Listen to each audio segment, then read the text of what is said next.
UConn has officially arrived in Columbus and is set to compete in its 11th straight Final Four. Last year, the unimaginable became a reality when the Huskies lost to Mississippi State in the semifinal in Dallas, snapping a 111-game winning streak. Since then, it hasn't been about redemption, rather just taking the next step forward. The Mississippi State game, for me, ended when the buzzer went off, and I never gave it another minute's thought. There's only been a couple times in practice this year where I've brought it up, and never in the sense of trying to motivate them or try to elicit some kind of, motivation about revenge or anything like that.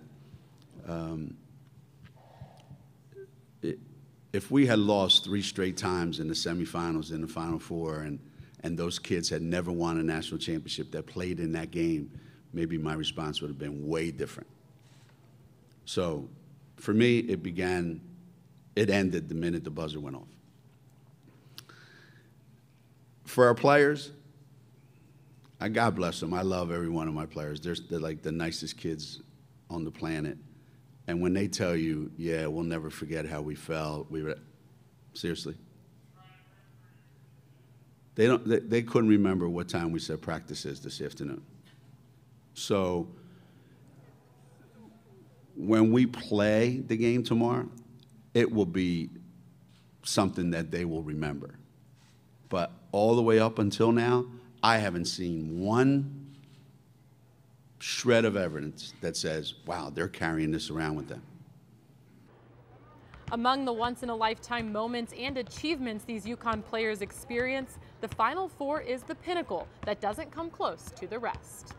This year we're in Europe for 10 days in August. We're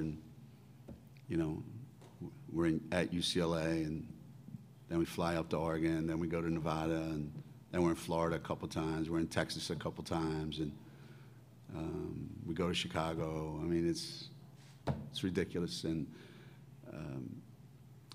I think in some ways the players were really innocent back then, so every little thing was a big deal. And today, I don't know what phases them. I don't know what makes them go, wow, except this does.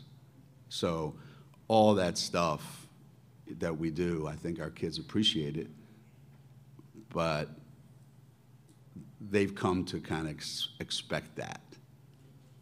But when they get to this, that's when it really pops for them. So all those other trips are great, but nothing compares to this. As 2 storied programs prepare to play for a spot in the national championship game, it won't come without a fight. Friday's meeting will be the second of the season as the Huskies captured an 80-71 win back in December over the Irish. In fact, it was only one of 2 games this season UConn won by single digits.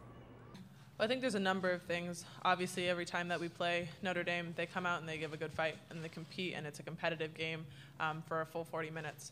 So for us, it's a matter of learning from what we could execute better, what we could have been better defensively from that game, but also understanding that we're at a different point in the season, and hopefully we've cleaned up a lot of those little things that we wanted to be better at without that game.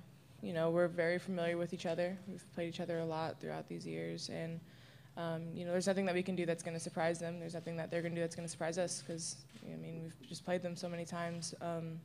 So like Coach said, whoever plays better tomorrow is going to win. The quest to finish off a 7th perfect season continues against Notre Dame on Friday night as the Huskies look to claim a 5th national title in 6 years. You can tune into the action at 9:30 p.m. Eastern on ESPN2. We'll have highlights and post-game coverage right here from the Final Four on the American Digital Network.